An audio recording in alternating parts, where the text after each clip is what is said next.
Hello and welcome back to Dreaming in Fibre. I am Sarah, your host from Sarah's Texture Crafts, and today is the 28th of June. I apologise for a little bit of camera wobble. We have Puppy in the HQ today, and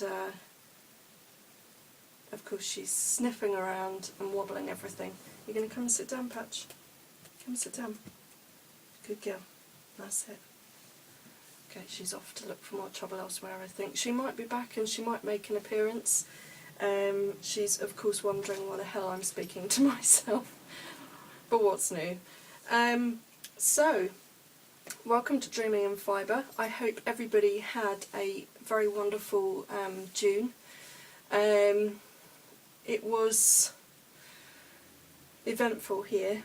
Not all necessarily in a good sense, but we'll get to that bit in a moment. I'll just go for a very brief review of the month and give you a heads up on why there's not going to be a shop update this month, and then we'll get into the nicer stuff. So I'm back in my little office. We've had a little bit of a switch around, so you can see my stand next to me with my felted dress and some of my hand spun yarn on it. And you can also see some of my yarns and fibres that are my own personal stash. I'll probably show you those within projects and things like that. There's a bit more on this side of the room which you can't see, which is a bit of a mess, so I'm not even going to attempt to show you that. We'll get to that as and when projects arise and I make use of fibres and yarns from those stash sort of cubbies. Okay, so this last month I was due to show at the Somerset Fleece Day, which was the Somerset Guild's, that's the Spinners, Weavers and Dyers Guild. It's their sort of annual open day. They were doing it for 2 days this year. And I had all my tables and spots ready and I had all my product ready to go and everything. But I fell ill, so I had to pull out of that. I also had to pull out of the one the week later, which was the Devon Lace Teachers Guild. That was their kind of open day where they have lots of stall holders as well. So apologies to those people who went to those events to find me and of course couldn't find me, and of course my sincere apologies once again to those people who organised those shows. I don't miss things willy-nilly. I'm not flaky at all, so for me to miss something, I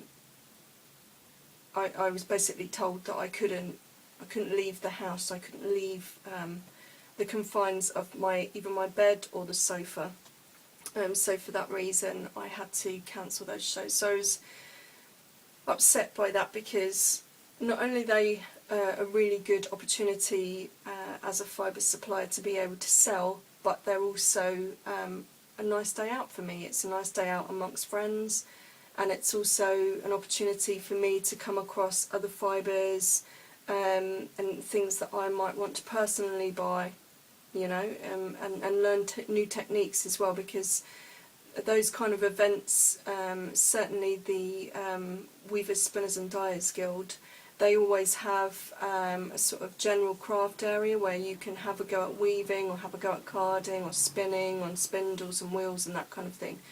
And so people often bring in, you know, sort of quite new sort of techniques and little bits of equipment and that kind of thing. Like last time they had hackles, so a lot of people who hadn't had a go at English combs or hackles had the opportunity to do that. So it's quite nice if you haven't tried something like that for you to be able to pick them up and have a quick go, as well as to be able to buy fleece, tops, bats, yarn as well, you know, a myriad of different product. So I was really gutted, quite frankly, that I missed those. I also, as a consequence, I don't have a shop update this month. I've been out all month. So I guess I kind of ought to talk about that really, the big elephant in the room. I did put on the website, I think it was back on the 31st of May, that I was having to stop work because of a shoulder injury. It wasn't strictly true. The dog had pulled my arm out of my socket. and strained the muscles around my shoulder, but that wasn't actually the reason why I was off. On the 31st, when I got up in the morning, I went to the bathroom and found that I was bleeding. Now for me that wasn't a normal period time, so I thought, okay, something's wrong. It wasn't a major amount of blood, but the immediate thing, was that I was concerned about it. So if you want to hear about this, please continue watching. If you don't want to hear about it, I completely understand. My disclaimer to the fact that I'm even mentioning it is because it sort of gives you the honest, real reason why I've been off for a month. Also, this podcast has been a bit of a therapy for me over the last year and a half since my first miscarriage. So I don't use it extensively to talk about it week after week, but I may mention it here and there, and I've found actually that it's a nice way to meet other people. Not that it's a nice way of meeting people, but it's an opportunity to meet people who've been through similar things. Although everybody, a lot of people I know who haven't been through miscarriages and things are obviously very sympathetic. Of course you would be, naturally.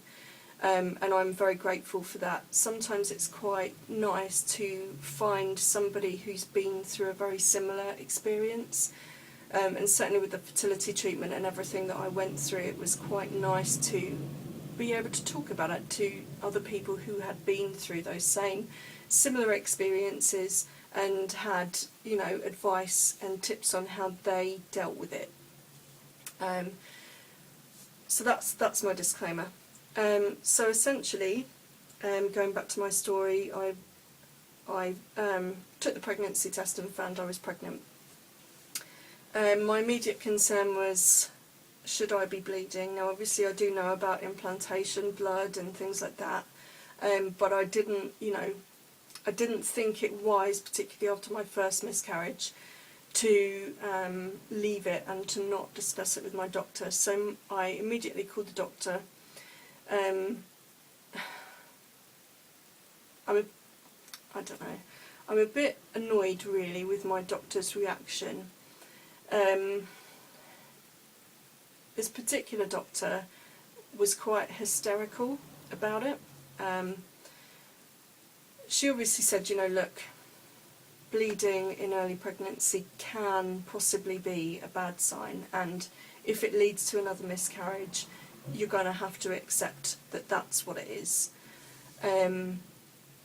But she was very freaked out by the whole thing. She really felt uncomfortable talking about it, and she was very nervous on advising me on what I should do, which of course, after already having suffered a miscarriage, you can imagine how freaked out that made me.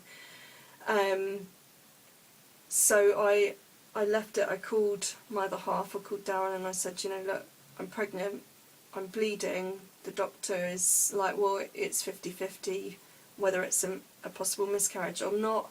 If you're still bleeding by Monday, then come in and we'll take bloods and check your hormone levels and so on. It got to Sunday and I felt that I was bleeding too much for it to be what we would consider implantation blood. So I said to Darren, I'm not prepared to go to the doctors. I don't have confidence in the doctor who I spoke to on the phone. I want to go to A&E. I need this checked out now. If I go to the doctor, they'll take bloods, but they'll send them to the hospital, and the whole thing could take a few days to get back to me. And actually, I need an answer now. I don't, because obviously I know that the more nervous you get, the more you're likely to bleed. So if it's just normal, then obviously I need to calm things down. So I went to A&E, completely different attitude. The nurses that I saw who were on call that day were extremely helpful and extremely sympathetic. And they said, look, it could be perfectly normal, but what we'll do is we'll send you to the early clinic on Thursday, so it will be just under a week from when I found out I was pregnant, and then we can have a better look at, you know, what stage the pregnancy is at and if there are any problems and so on. She said, but, you know, don't worry, it's perfectly natural. Actually, some women will bleed all the way through from week 1 right through to week 12, and then they'll stop and go into their second trimester, and, you know, everything will be fine. But she said, you know, so don't worry too much, which of course calmed me down a bit. So it gave us a few days to sort of be not overly excited, because obviously we were nervous around the edges, but to certainly get used to the idea that I was pregnant. I mean, this is all considering after the fertility treatment. I mean, I stopped partway through the fertility treatment when I got pregnant, and after the miscarriage they said I would be extremely lucky if I ever got pregnant off of the fertility treatment. So I guess this time round, being pregnant, I was kind of shocked that I was pregnant. I didn't really know how to sort of feel or react. So Thursday comes along and we go to the early planning clinic, and I think I already knew that it wasn't going to be the best news again. Things had felt a bit uncomfortable. The bleeding had kind of slowed down a bit, but it was still there. It was still a concern. I don't know that I felt right, if you know what I mean. So we went in for the scan, and unfortunately they couldn't see anything in the womb. So their immediate thing was, okay, it could be that you've already miscarried, which is why we can't see anything. Or it could be that it's ectopic, but we can't see anything on the scan. So we are going to need to see you in a few days' time. So went away, went back in a few days' time, and she saw the ectopic pregnancy on the scan. It was caught up in the fallopian tube.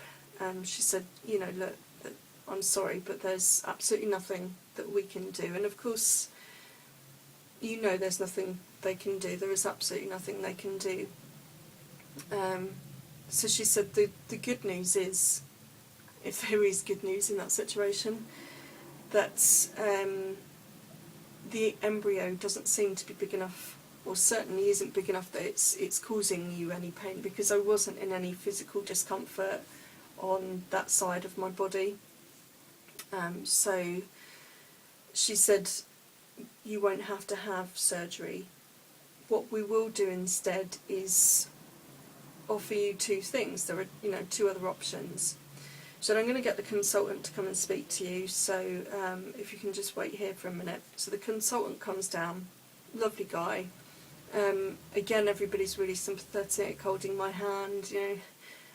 Me and Diana are in tears, in shock. Sorry.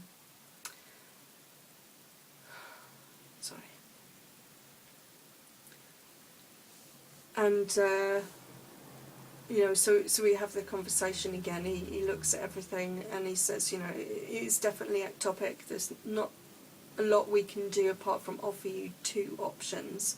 Well, you can have three options. He said, we can either start taking your bloods weekly in the hope that the bleeding you've done so far will trigger in itself a natural miscarriage.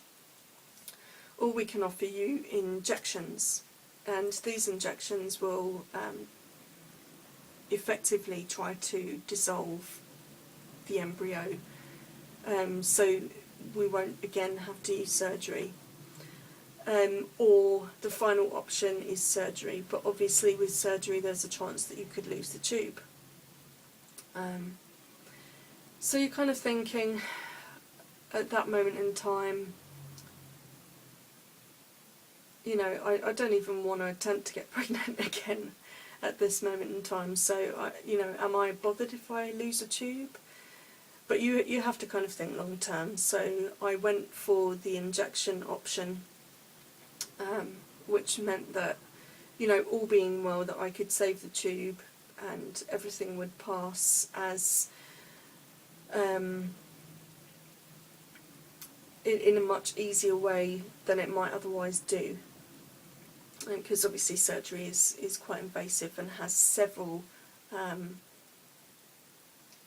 sort of problems that come along with it, not just the possibility of losing the tube altogether. So we start to discuss the injections.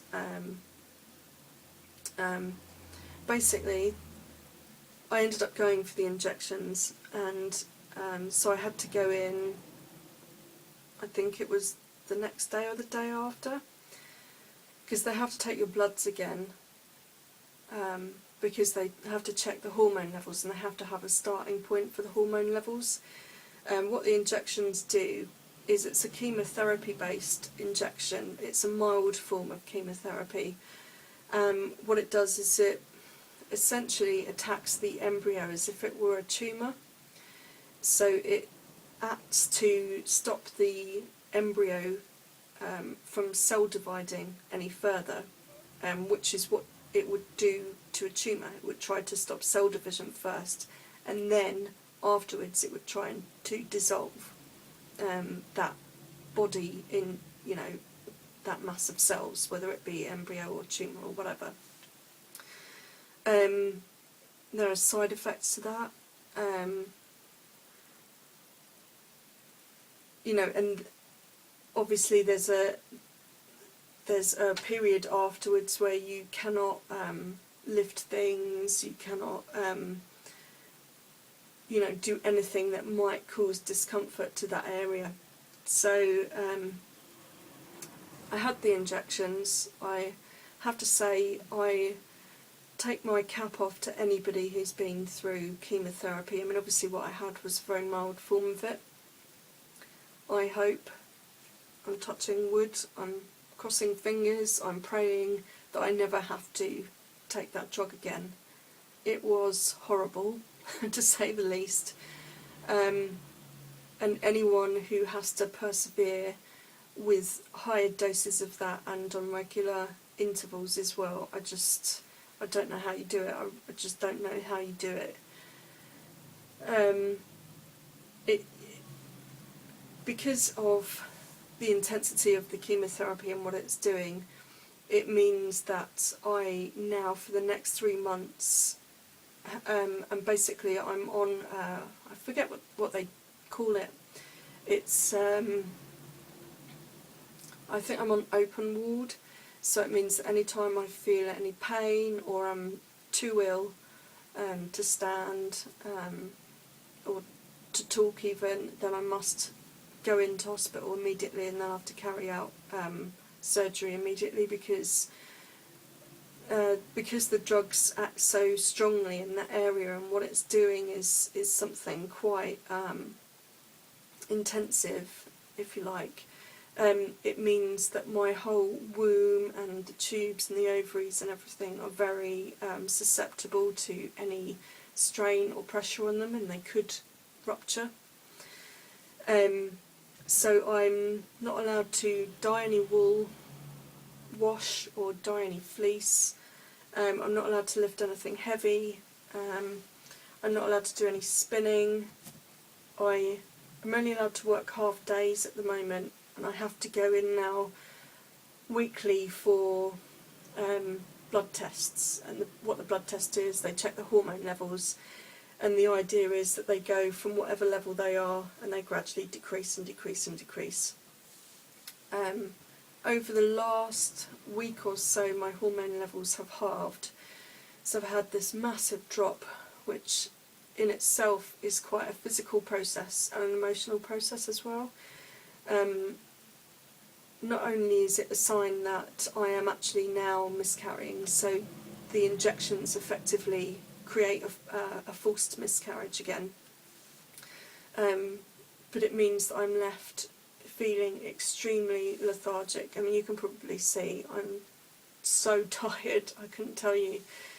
I've also been bleeding as well, and that's been continuous since the 31st of May, so it's been a month now, and I feel quite anemic, tired.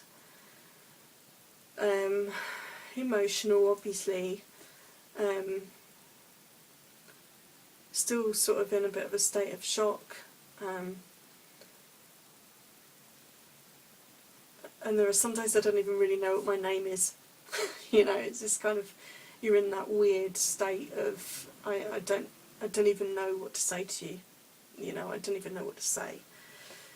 So, that means that for the next 3 months, business is going to be slow for me, because the main part of my business is dyeing and processing stuff now, and of course I can't do that. That doesn't mean I don't have stock, so do check the website. I do have a limited amount of hand dyed available on the site. I do have commercially dyed and commercially prepared tops. I have fleeces as well. I have yarns. I have, you know, lots of equipment, from looms to wheels to spindles to carders, you know, all that kind of gubbins. So I'm still sort of operational as a website, as a shop. But I'm kind of limited on that handcrafted stuff, because once it runs out, I can't pick it up again until 3 months' time. I hope you'll bear with me through that. I know you will, because you know, you guys are just awesome. You are each individually my rocks, and I want to thank all of you for the get well emails, for the cards as well. The group of lovely Ravelry ladies who sent me flowers, and for one of my customers and friend who sent me a tree as well. I mean, you guys are amazing, and I'm really looking forward to spinning along, albeit on my spindle and probably in small bursts, during the Tour de Fleece this year. I'll talk about that a bit more in a moment. But it just means so much to have the support of my little online world. You know, obviously I've got support from family and friends, and without those guys, you know, I couldn't get through this. But, you know, to have the added extra of having you guys online, treating me with,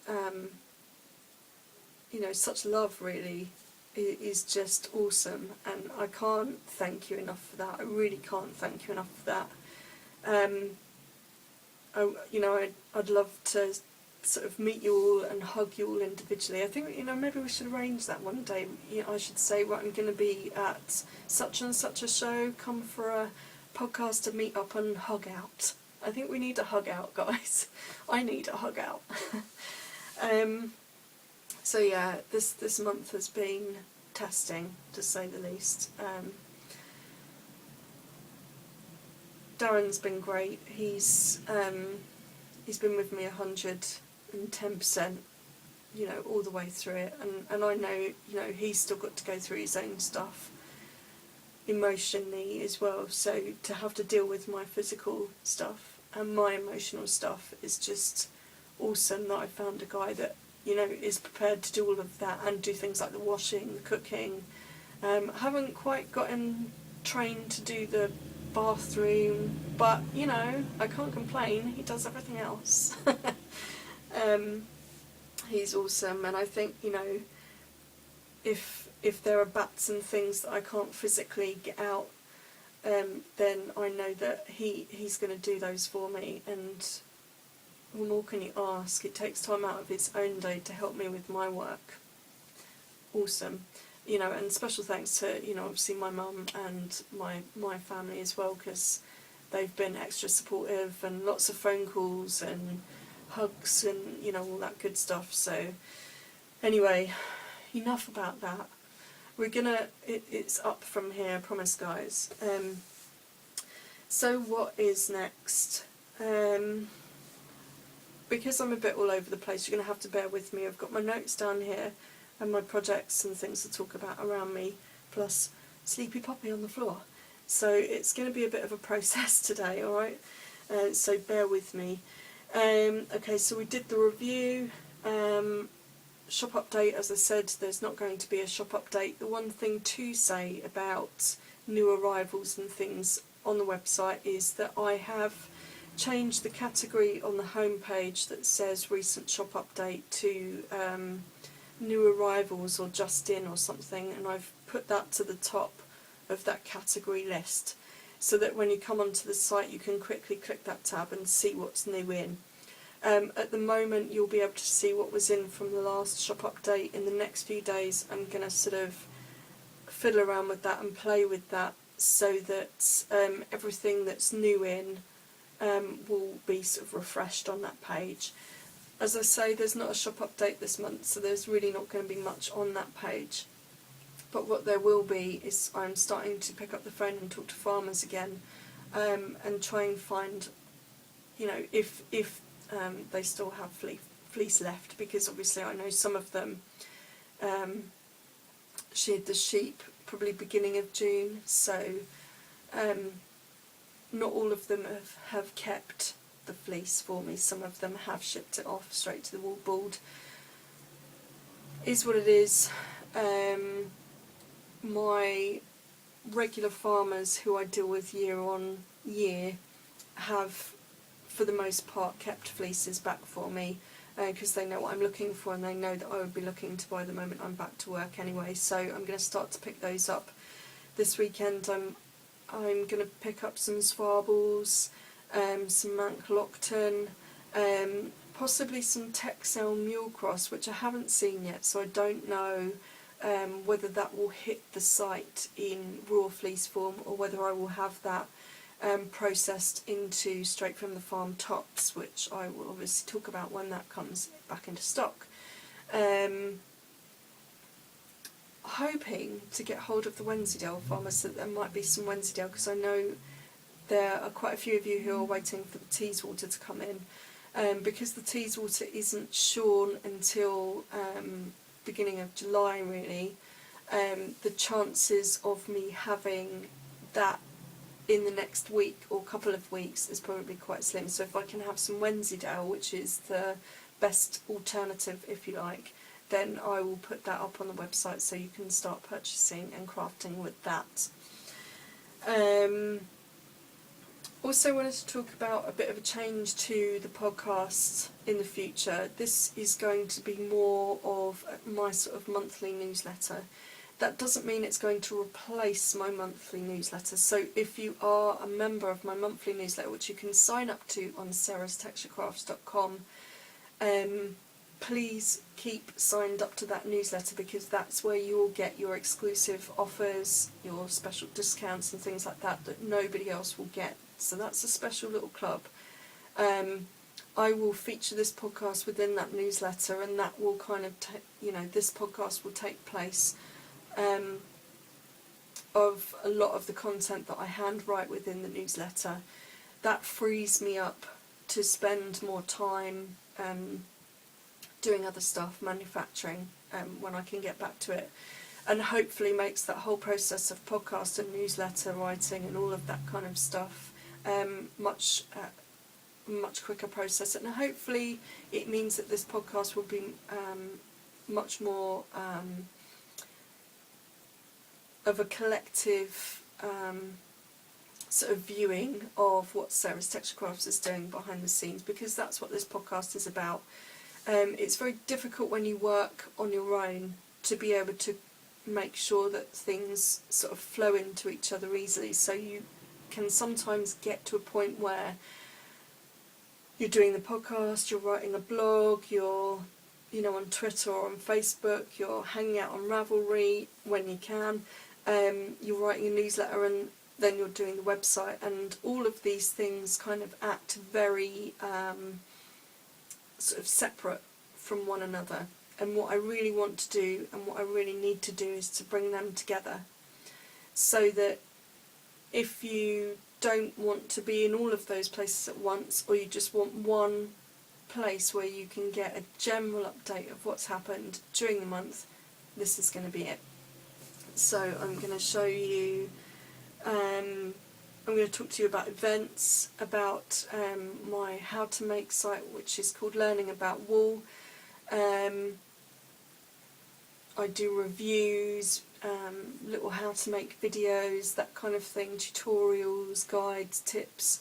I will try and either talk about those, or if they're video based, I will try and insert them into the podcast at some point.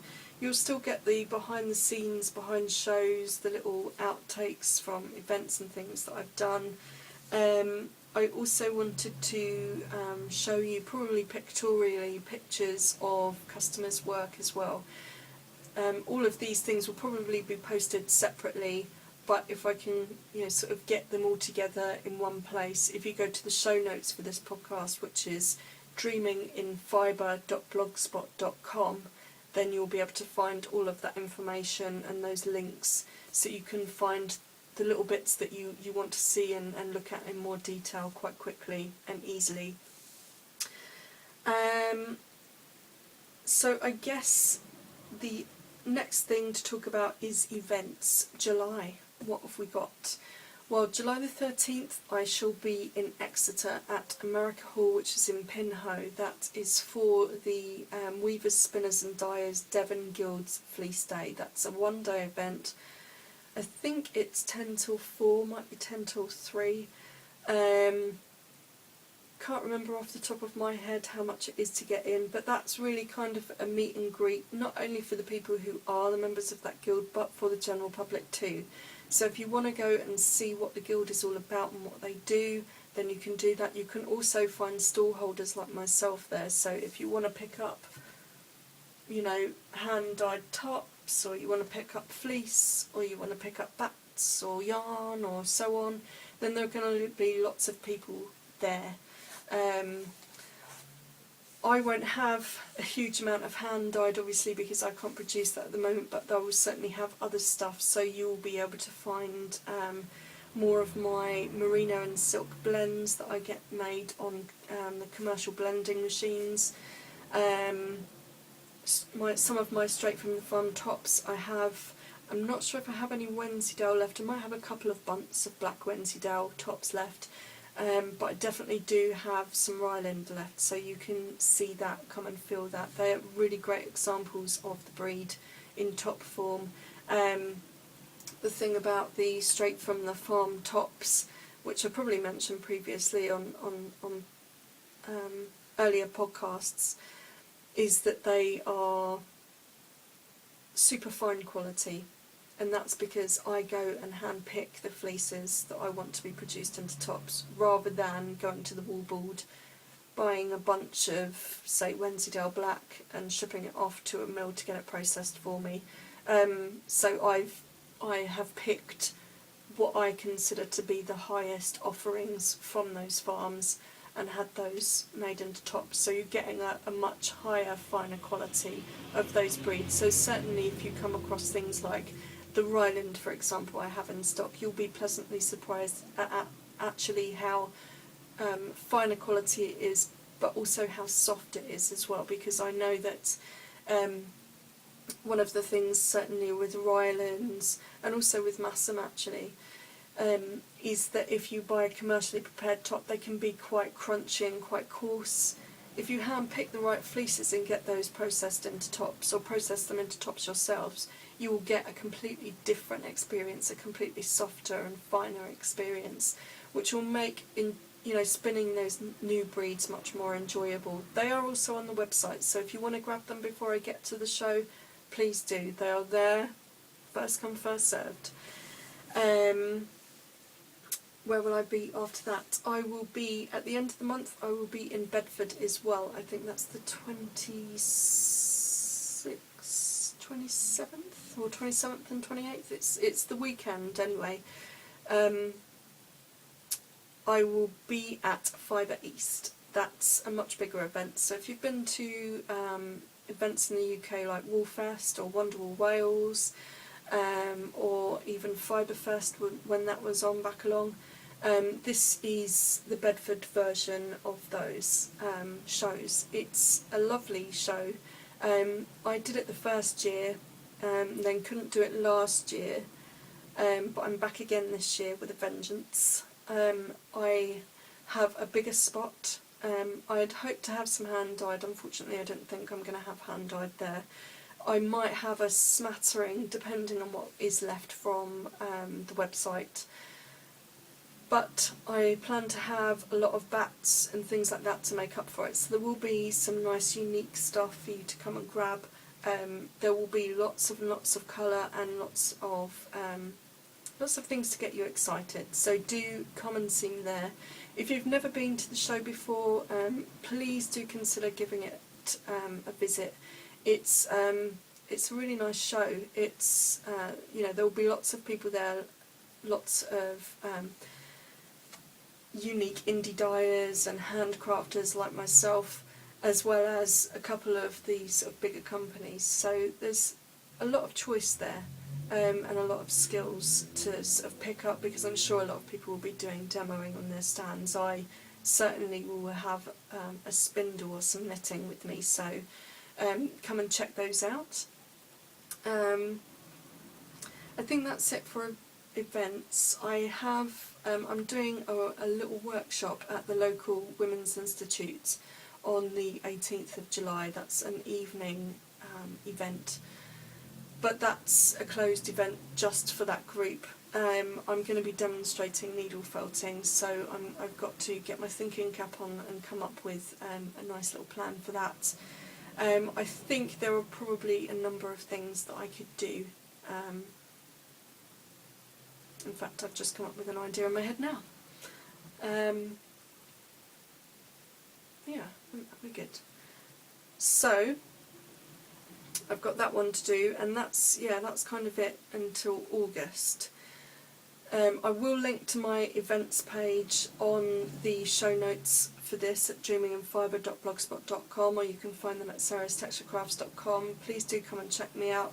If there's anything you specifically want to see from the website, please contact me, say a couple of weeks before. Then I can either work that into my stock list for the show, or I can say, look, sorry, but I won't have X, Y and Z, but I do have this. Can't take everything I have on the website to the shows. I just can't. I just don't have the room on the small stands. So do always bear that in mind pre-shows, but do remember, if you want to pre-order something, I can take paid for orders via phone, via email, or on the website. Just let me know that you want to pick it up at the show and I can do that, and of course you won't have to pay postage that way. What's next? Okay, I'm going to insert a customer's piece of work here.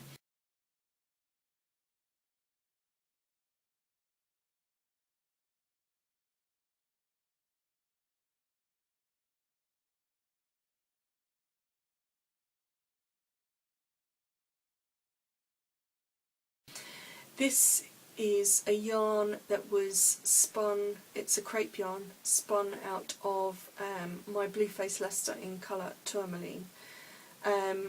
It is by Tracy Miles.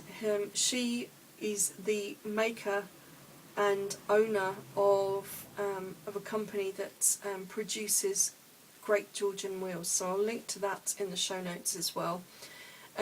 Tracy very kindly allowed me to show the photograph of her crepe yarn. She does some really wonderful stuff. She's a very talented lady. Do go out and check her great wheel website. Fantastic wheels, and actually very easy to use. So if you've got the space and the inclination, buy one, because they're great fun, and there's lots you can do with them. Tracy actually does spin a lot of my limited edition bits and pieces bats. They're the ones that have all, kind of bits and pieces of this, that and the other in. I've got one here actually, sorry for the camera wobble. This is one of my bats, and that's got everything in it. It's got a Shetland base with BFL, hand-dyed Gotland, silk noil, merino, and some Angelina sparkles in there.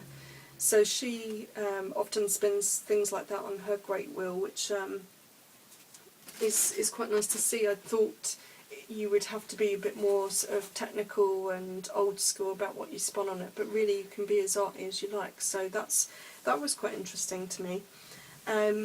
Thank you, Tracy, for allowing me to use that photograph. Love the yarn. I always love to see what people do with my fibre and my yarn. So if you're interested in being featured on the podcast and the blog, because this will also be linked on my blog and in the newsletter, then please get in touch with me, send me photos of anything you've made with my products, and I will put you in my queue.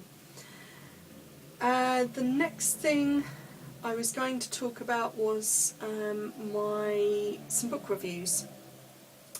I have a site which I mentioned earlier called Learn About Wool. It's at sarastexturecrafts.wordpress.com, and it's essentially my kind of how to make website. I've recently been doing a lot more book reviews because I've had publishers contact me and ask me to review their books. So, as I said earlier, I thought it might be quite nice to insert those into the monthly podcast so that you can, see those. And if you want to find out more about those, go to the show notes at dreamingandfibre.blogspot.com, and you will get a link to the full reviews. So I'm going to insert those as separate videos here, and you can then peruse those at your leisure.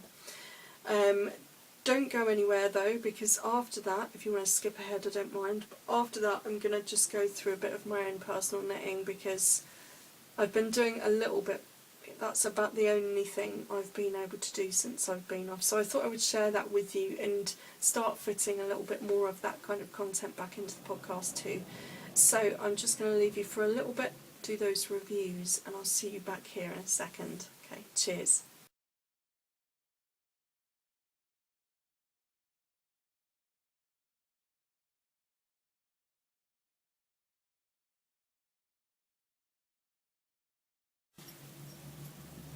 Hi, my name is Sarah from Sara's Texture Crafts, and welcome back to my reviews, my book reviews. Today I've got a great little book for you, which is Knitted Cats and Kittens by Sue Stratford, published via Search Press.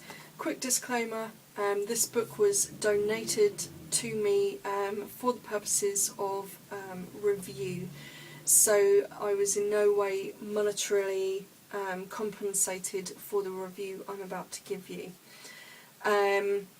If you want more details, ISBN numbers, that kind of thing, then do look on my website, which is sarastexturecrafts.wordpress.com, where this review will be up, and I will give you all of the information right there.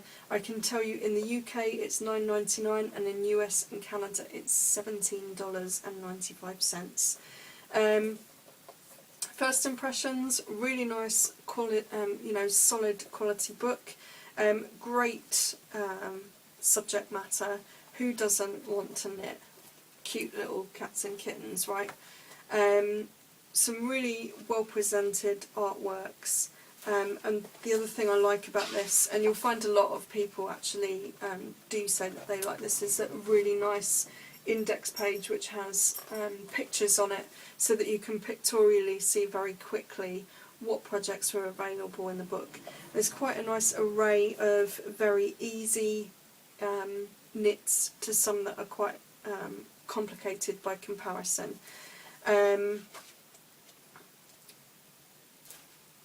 They give you really nice layouts of the patterns along with some pictures. They give you other sort of close-up shots as you follow the patterns through, certainly for the more complicated stuff. They're all very nicely laid out, so they're very easy to follow. I was hoping to have a finished project for you here today to show you something that I had knitted from the book, but sort of time carried away with me and work got very busy. I didn't get a chance to do that. But I do have to say, what I have seen so far, what I've read so far, this is a really easy to follow book. None of the patterns look too complicated.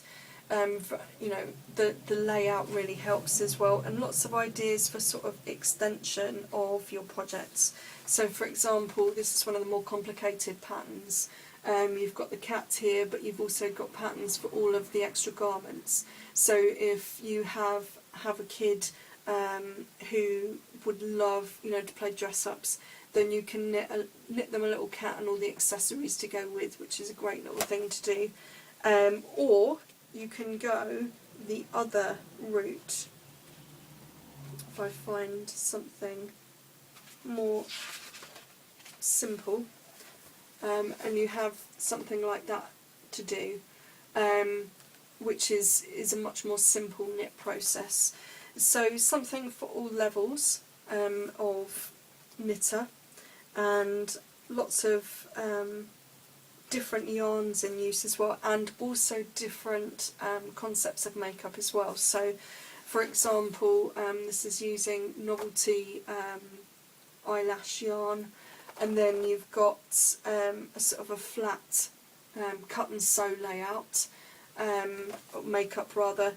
Then on some of the others, for example, one of the projects that I started was you could knit in a round as well. So you've got different techniques, and certainly I would say for some of them you might be able to play around and adapt to do an in the round if it's flat, and certainly a flat version if you want to, and the patterns in the round. So there's lots of opportunity for adaptation as well. Ideas for cute stocking presents, I think, as well. So really nice layout, really lovely subject, very well written. Of course you've got all the abbreviations at the back, you've got little technique pages at the front, so everything you want from a good knitting book. Let's see, one of my favourite patterns, let me see if I can find it now. I love Super Cat. I think he's cool. Cute little ideas. So if you have children, or you knit regularly for children, then this is a great little book. It's also quite nice for those fun quick knits as well, so I do recommend that. Lovely book. Thank you Search Press for sending that to me for review. I know that you guys are going to love it if you pick it up. So I think also this actually could be quite a good book as a stocking filler to maybe somebody who's quite new to knitting, or to a younger knitter as well. So think about making things from it, but also think about maybe giving the book to somebody else who might enjoy it as well.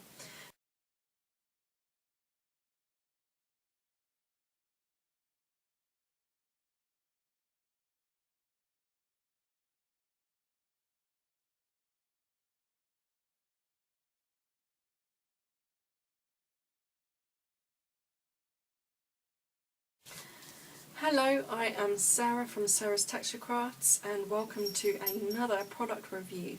You can find my product reviews at sarahstexturecrafts.wordpress.com, which is called my Learning About Wool website. On there you will find lots of hints and tips, mostly about wool and fabrics that come from wool. I also take a leap into spinning, embroidery, and that sewing, embroidery, and that type of thing as well, so do check that out. Today's review is The Hand Stitched Home, which is it's written by Catherine Zub, and it's another Jackie Small publication. This was sent to me, and I should give you a quick disclaimer. This was sent to me as a product review. I've no way been monetarily compensated for the review I'm about to give, so please do bear that in mind. Obviously my opinions are completely of my own within this review. Okay, so The Hand Stitch Home is projects and inspiration for creating embroidered textiles for the home, and it really kind of crosses over into that sort of modern, almost a move on from that shabby chic kind of look. And I love the detail. I mean, even on the cover there, really nice details, and on the inside you've got the cute little embroideries. I like the idea of this book. I like the fact that it shows lots of different materials in the beginning. I'll just skip ahead. You know, all of the pages are really well laid out. The photographing is, or photography I should say, is fantastic. It really keeps within the theme and gets your head into that place of inspiration.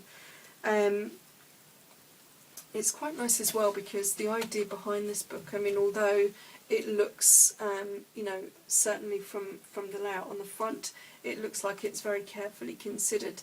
There is certainly an amount of the projects that you could do using recycled materials. So whether you're whether you have some materials at home that you'd like to recycle, some old curtains, dishcloths, that kind of thing, or whether you purposely go to vintage shops to buy fabrics, or even your local charity shops, there are lots of things that you could do with picked up recycled items as well. And probably many of the threads and buttons and things you've probably got in your boxes, your stash boxes at home.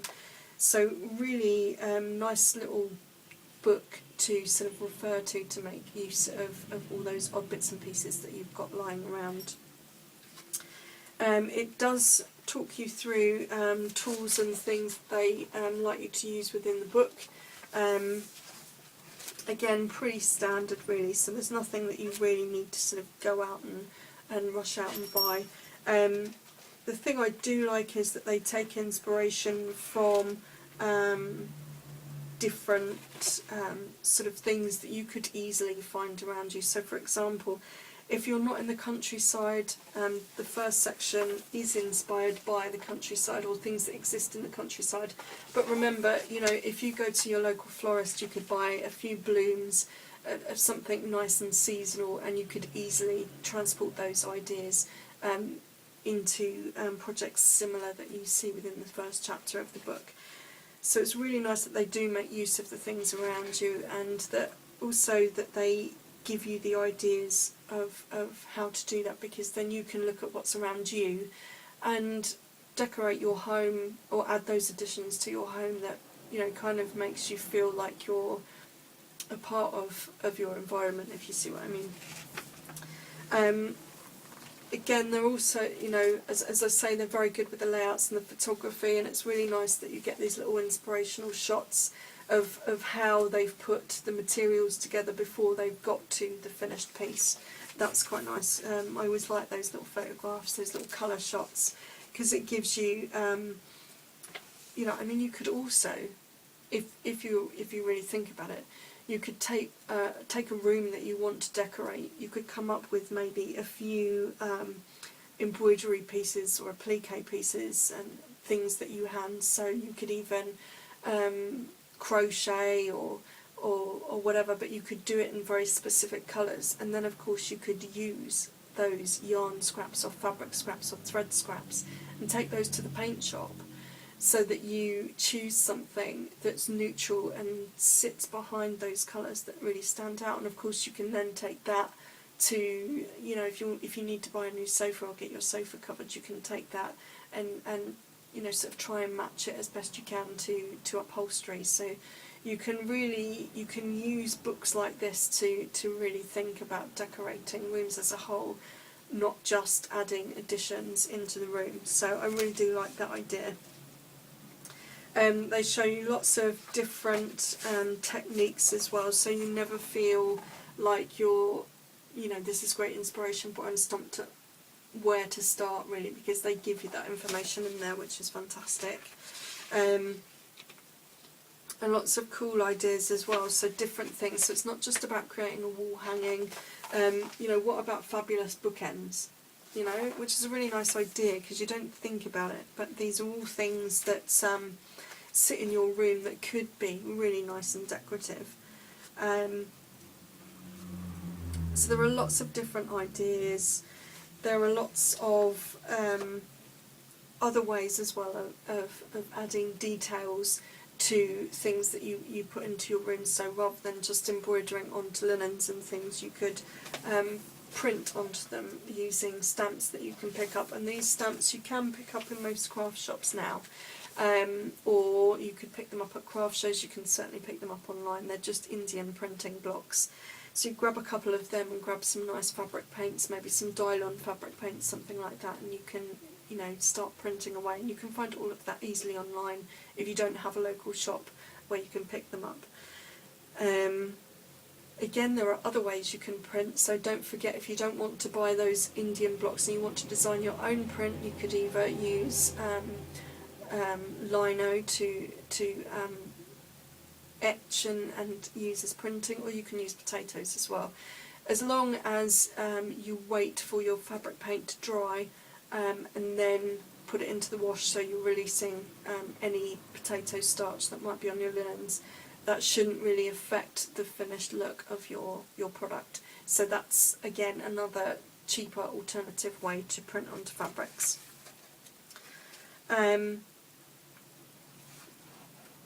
It's quite nice that it shows you how to decorate things that might already be in the room. So if you've got an upholstered chair and you're thinking, ooh, it just needs a little bit of colour, then maybe you could freehand embroider or stencil something out and then embroider on top and add just a flash of colour in the room. And of course then that means you could change it later on, because if you're, depending on what it is that, you know, how you've applied your design, you could always recolour it later with different threads. So you could change something up, so never feel like something is you know, once you've done it, that's it. You can always switch up colours afterwards. And they do show you things like creating covers for wooden seats as well, which is really lovely. And they take you through not only the decorating of it, but the actual process of making it as well, which I think is really cute. And there are lots of, obviously, different ways that you know you could do that. They also talk about their inspirations. Their inspiration isn't always just necessarily flowers and things that are around. They've taken inspiration from things like antiques, lace, and so on. So, for example, if you have a good museum near you that has textile library or references, or even if you have a good library near you that has textile books in there, you could sit and, you know, take a little sketchbook with you and a pencil and just sit and sketch out some ideas. You don't have, you know, you don't have to be perfect at doing it, but you know, just get some ideas down, and then you could come back and translate that into embroideries and edging details and all of that kind of thing that you could add interest to your interior decor. So I do really love that about this book. It's very clear, very well written, the ideas are cute. I mean, if you don't want to get into decorating chairs and things, you could do cute little things like little egg cozies and so on. So they give you all the materials you need, they talk through the methods, that kind of thing. You never feel like you are on your own doing this. They cover quilting, basic quilting. They cover things like creating curtains, that kind of thing. Even other ideas for using up the leftover fabrics from the projects that you create, so things like buttons and so on, which is a nice little touch. And of course there's no reason why you can't add those to, so for example, you're upholstering a chair and you have, you know, almost like that Chesterfield effect where they have the sunken buttons. You could wrap those in really interesting fabrics, have the main body of the chair as quite a natural, plain, neutral look, and just have those little buttons as features almost. That could look really nice. And I like things like, you know, thinking about cupboard panelling and so on.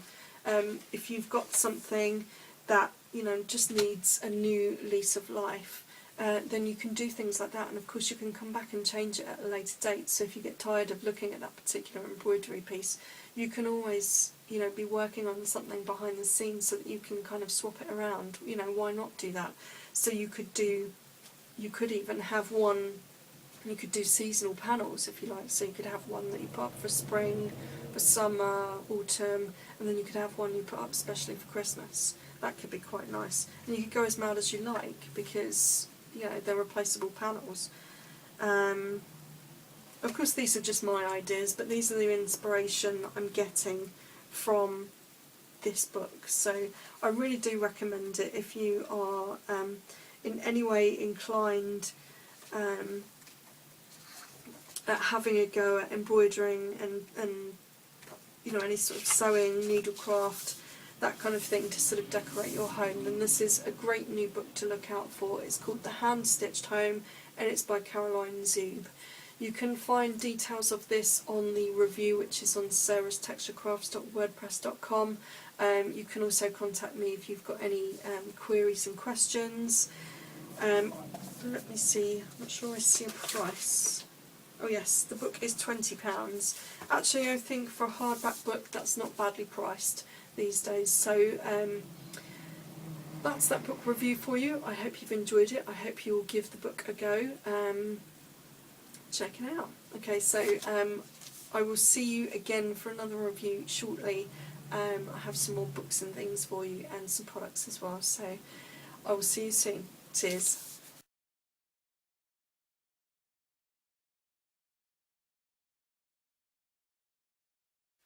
Okay, so I hope you enjoyed that. So next, to show you what I've been working on and what I'm going to be working on. In one of my handmade baskets, I've been knitting on. I haven't got a pattern for these, this is completely made up. I was going to do a cowl and then it turned into a oh, doggy woken up. Shrug, come, this, that and the other. In other words, I'm not, you know, in other words, this is sickness knitting. So sickness knitting is not always the best knitting you've done in the world. It has to be something easy, and for me it usually is some kind of concoction. It means that I haven't got the energy to be bothered to follow a pattern. I'm just going to make it up. If it works, it works. If it doesn't, it will get ripped back. So, you know, not everybody's perfect. And this is my kind of not everybody's perfect knitting moment. Okay, so I'm knitting with a couple of different yarns. They're both from the same company. I'm going to say this completely wrong because my brain's not with me today, but the Aracunia. This is their Rancho Multi. I've got it in a couple of colours. I've got it, they just give their colours numbers rather than colour names. So I've got this in this like sort of reddy, orangey, purpley ball, and then this sort of tealy, blue, green and brown ball. And I'm knitting those together. And it really, at the moment, it literally is just a rectangle. But it will be something, it's probably going to end up as a cow stroke snood. And if I can make it wide enough, it might come sort of over the shoulders. So it'll be something sort of autumnal for me. It's, you can see those colours working together actually work quite nicely and play quite nicely together. I do like the idea of adding contrasting colours together because they make each other sing, I think. So in terms of knitting, it's nothing more than stockinette, a little bit of garter and then a little bit of double wrapping there, and that looks, you know, it's a huge long rectangle at the moment. As you can see from the balls of yarn, I haven't got a huge amount left, so I'm just going to knit until the balls of yarn are finished, and then I'm going to see whether it will be a cowl or a snood or a whatever. As I say, the worst comes to the worst, I can rip it out and do something else with it. I just wanted to do something. The act of knitting sometimes on its own can be very therapeutic, so I just wanted to do something, have something going. The other thing I've worked on is my, well, I've been staring at it anyway, is my Bellamy, my Bellamy. this is essentially, it's going to be like an infinity scarf cowl. So the one end is on waste yarn, and then obviously I will come to it in kitchen and those together.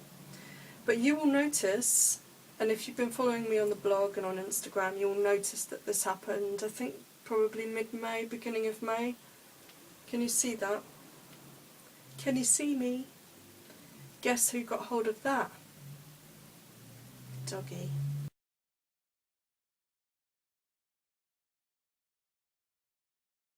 Yeah. Wasn't extremely pleased about that. It was in my cute Rosy Retro little sock bag, and it all fitted in there really nicely. I had it tied up. Doggy managed to work out exactly how to open it without damaging the bag and pull out the balls of yarn. Subsequent to pulling the balls of yarn out, because of course they're attached to the cow, out came the cow. So the cow ended up on the bed with the balls on top. As she was chewing apart the balls, and I'll insert a picture in a moment, she subsequently chewed holes in the cow. Brilliant! That's exactly what we want, isn't it? At the moment I haven't got the energy to even think about addressing that. I'm a bit like, you know, how do you even do that? I know that on Craftsy they have a neat little tutorial, free tutorial as well for grafting, and I think that encompasses the idea of grafting replacement, you know, sort of grafting holes in your garments and things. So I'm going to have a look at that. My problem is that I'm striping, so that makes the whole process a little bit more complicated. So what I thought I might actually do is insert the wires of my circular needles a few rows underneath and a few rows above, then bite the bullet and cut all the way across, unravel so that I've got below, you know, a neat row to start knitting again from, and then knit up, get to that top where, you know, that where the top wire is, and then Kitchener those together, and hopefully that will be seamless. My Kitchener stitch isn't too bad. I don't know how it will be on stripe, we shall see, but that's kind of the best way I can think of doing it, other than throwing the whole lot in the bin.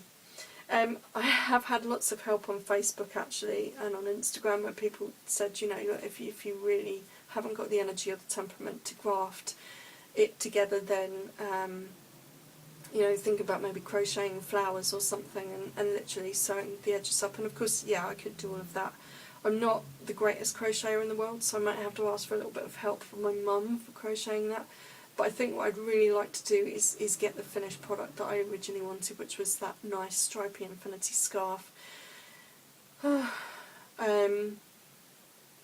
it will be a learning experience. I've not done any grafting or any repairing in that sense before, so it's, I guess, you know, a little moment of learning in amongst that moment of, oh my god, I can't believe you've done that to me, doggy, you are banned from the house. No, not at all. So that's something that's kind of sitting on the shelf at the moment, and I'm hoping once I start feeling a little bit better that I will attack that. And then the last thing, I haven't started it yet, but I've got, I bought a couple of Malabrigo lace skeins, both the same colour, one's balled up.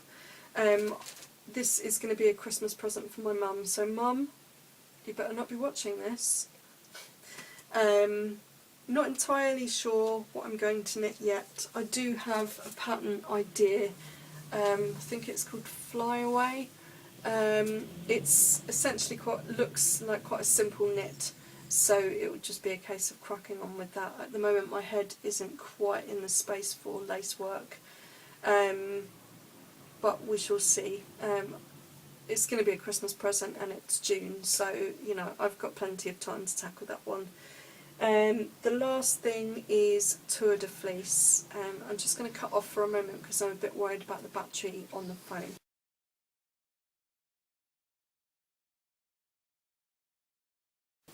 Okay, so back again. The last thing I was going to talk about is Tour de Fleece. So if you don't know what the Tour de Fleece is, let's give you a little bit of a heads up. Essentially, it's a little bit of a sort of friendly competition, and it's based on, or it can be found on Ravelry.com, which is, if you don't know what Ravelry is, a free and fantastic knitting community. It's much more than that. There are lots of patterns on there, from free to paid for patterns. There are lots of unique designers on there who aren't able to publish elsewhere, who use that as a forum to publish and grow their small businesses. It's also a great place for you to keep a record of what's in your stash, even down to what needles you have. So if you are out and about, happen to be in a yarn shop, they have internet access, or you have a device where you can get onto the internet, then it means you can see exactly what you've got in your stash, exactly what needles you've got, so that when you're going out to purchase new things, you don't maybe buy a second set of those size 5mm needles and so on. So it's a great resource in that way. It's also a great place to do research and find out about new yarns and new techniques and that kind of thing, and it's a great way to meet fellow knitters.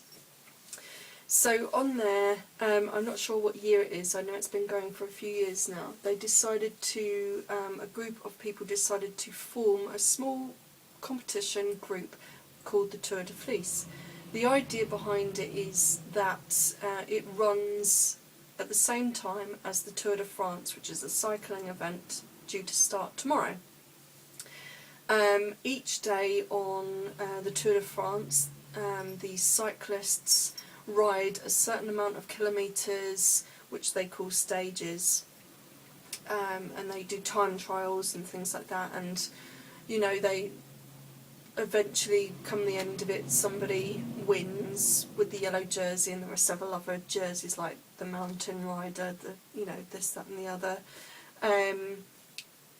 These group of people on Ravelry decided, well, why don't we get together and spin as much as we can.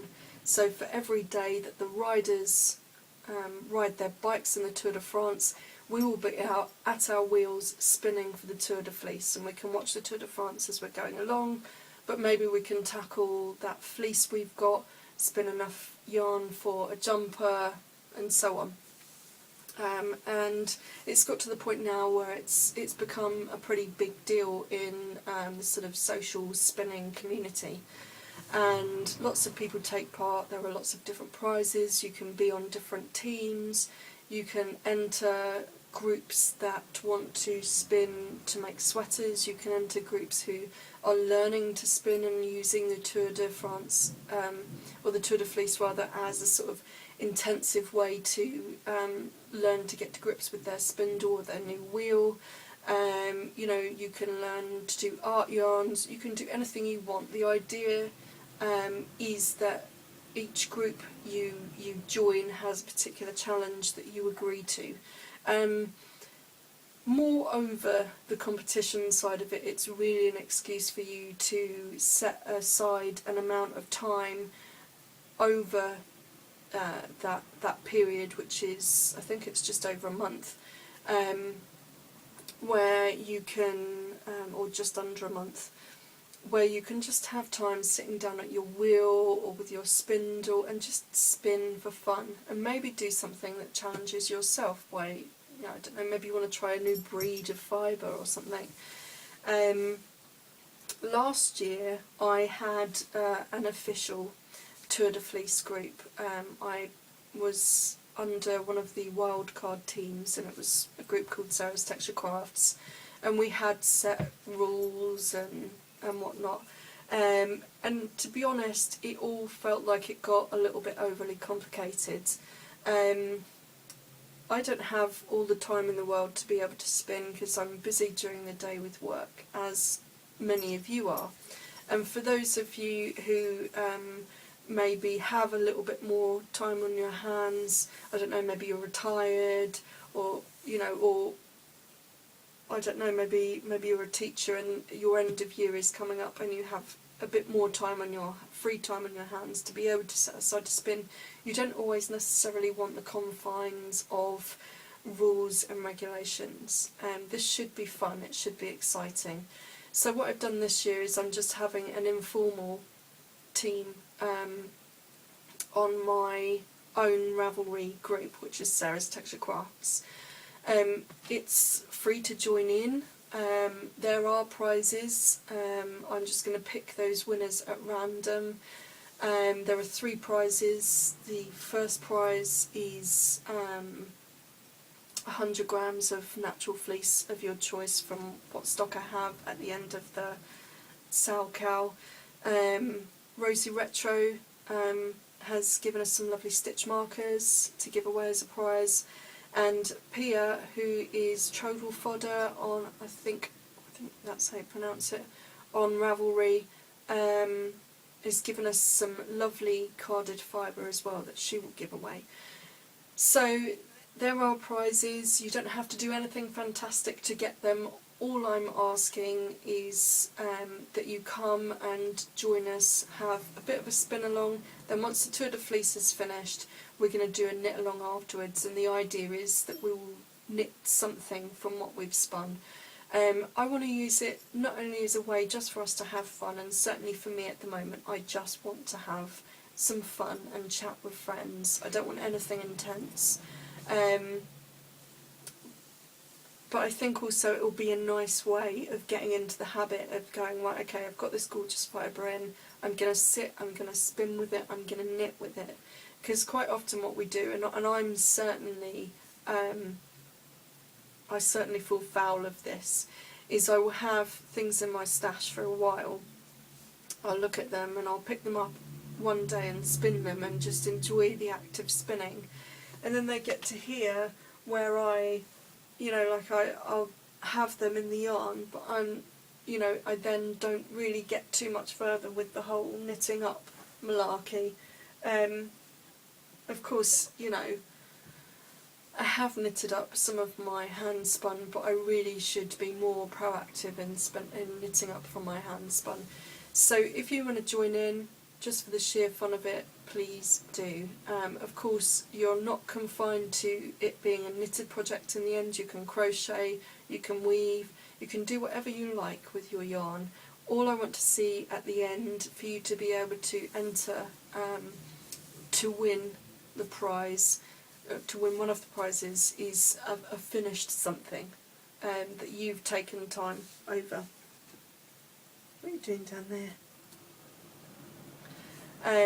So yeah, come along and join with us. I have decided on what I'm going to spin.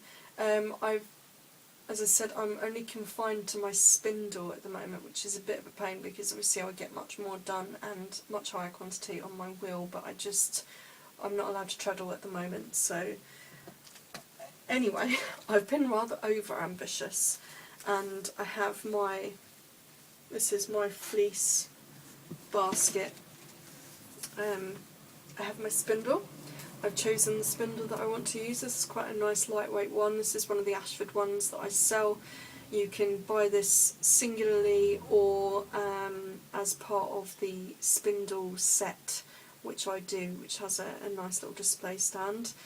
You can find those at sarastexturecrafts.com. I like this one. It's quite a nice weight. It's the second weight up, so quite a light weight. I forget what weight it is. Probably 30-40 grams.